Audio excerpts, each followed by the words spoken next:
নমস্কার। আমি জ্যোতিষ শ্রী নীলকান্ত মুখার্জি বলছি। আপনাদের সবাইকে জানাই আমার প্রোগ্রাম দেখার জন্য ধন্যবাদ। আমাকে যে ফিডব্যাক জানাচ্ছেন খুবই আনন্দ লাগছে। আমি সবার কাছে রিকোয়েস্ট করছি, যারা আমার প্রোগ্রাম দেখছেন এখনও সাবস্ক্রাইব করেননি, সাবস্ক্রাইব করুন, লাইক করুন, শেয়ার করবেন, কমেন্ট করবেন। আমার চেম্বার বিভিন্ন জায়গায় আছে: চিত্তরঞ্জন, জামতারা, রূপনারায়ণপুর, দুর্গাপুর, তারাপীঠ। আপনারা জানেন আমি বিভিন্ন তন্ত্রের কাজ করে থাকি, আমি বিভিন্ন জ্যোতিষের প্রতিকার প্রতিবিধান করে থাকি, ছক বিচার করি। অতি অবশ্যই আপনারা আমাকে ফোন করে আসবেন। আমার নাম্বার 9064630876। আজ আপনাদের কাছে আমি এমন একটা টপিকস নিয়ে আলোচনা করব, যেটা হচ্ছে আপনাদের বাড়িঘর কি করে হবে। আমাকে অনেকেই ফোন করেছেন এবং সব বলেছেন যে আমার বাড়ি হচ্ছে না, আমি কোনো কিছুতে সাকসেস পাচ্ছি না, এত চেষ্টা করছি কোনোতে বাড়ি করতে পারছি না। মেন হচ্ছে আর্থিক অনটনটাই সবার মধ্যে মেন হয়ে আসছে। তাছাড়া অনেকে আবার চাকরি করছেন, কেউ লোন পাচ্ছেন না, বিভিন্ন রকম বাধা বিঘ্ন আসছে। তারপরে মনোমতো জমি পাচ্ছেন না। এবার হচ্ছে কি, আপনারা মনোমতো জমি চাইছেন কিন্তু আপনাদের হচ্ছে না। আমাকে অনেক ক্লায়েন্ট ফোন করে বলেছেন, দেখুন বাড়িঘর হচ্ছে একটা ভাগ্যের ব্যাপার। আপনার যদি ভাগ্যে থাকে, যদি বিধাতা যদি আপনার লিখে রাখেন, অতি অবশ্যই আপনার বাড়ি হবে, কেন হবে না। কিন্তু যেটা দরকার সেটা হচ্ছে আপনার ছকে প্রথমে দেখতে হবে যে আপনার আদৌ বাড়ির যোগ আছে কি না। আমরা সাধারণত ছক থেকে চতুর্থ হাউসকে বিচার করি, বাড়ি, ঘর, যানবাহন ইত্যাদি। যদি চতুর্থ ভাব যদি আপনার 11th হাউসের সাথে যদি কানেক্টেড থাকে এবং সেকেন্ড হাউসের সাথে, লগ্নের সাথে যদি কানেক্টেড থাকে, অতি অবশ্যই কিন্তু আপনার বাড়ি ঘর কিন্তু হবে।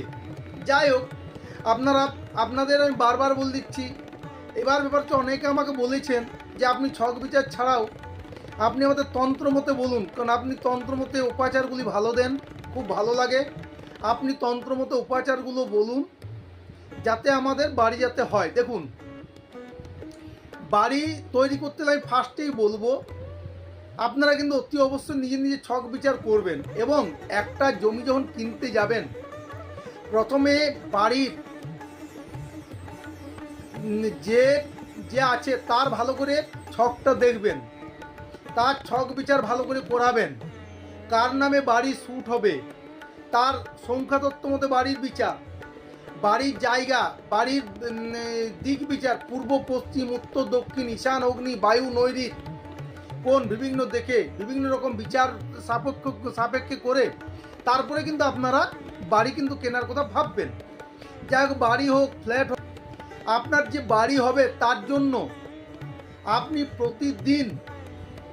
প্রতিদিন আপনি বাস্তুরাজের আরাধনা করবেন এবং বরাহ দেবতার আরাধনা করবেন। বরাহ দেবতার মন্ত্র হচ্ছে ওং শ্রী শ্রী বরাহ দেবতায় নমঃ। ওং শ্রী শ্রী বরাহ দেবায় নমঃ। এই মন্ত্র ওং শ্রী শ্রী বরাহ দেবায় নমঃ, এই মন্ত্র প্রতিদিন 108 বার জপ করবেন। ওং বাস্তু রাজায় নমঃ মন্ত্র প্রতিদিন 108 বার জপ করবেন। সেই সঙ্গে আপনি আপনার ইষ্ট দেবতাকে স্মরণ করবেন এবং প্রতি সোমবার, পরপর 28টা সোমবার শিবের মাথায় পঞ্চামৃত দিয়ে, গঙ্গা জল দিয়ে, আখের রস দিয়ে শিবকে, ভগবান মহাদেবকে অভিষেক করবেন এবং কর্পূরের আরতি দেবেন। এবং সেই আরতির তিলক একটু নিজের কপালে এবং বুকে একটু করে নেবেন। পরপর 28টা সোমবার করুন এবং এই মন্ত্র বাস্তুরাজের পুজো করুন, বরাহ দেবতার পুজো করুন, সেই সময় নিজের ইষ্ট দেবতাকে স্মরণ করুন। এবং প্রতি বৃহস্পতিবার তারা মায়ের পুজো করবেন, তারা মাকে স্মরণ করবেন। মোটামুটি বলে দিলাম 28 সপ্তাহের পরেই কিন্তু আপনার কিন্তু বাড়ির একটা শুভ যোগাযোগ আসবে। আশা করি আপনার বাড়ি কিন্তু হয়ে যাবে। তারপর আমাকে সবাই ফোনে কিন্তু জানাবেন। নমস্কার।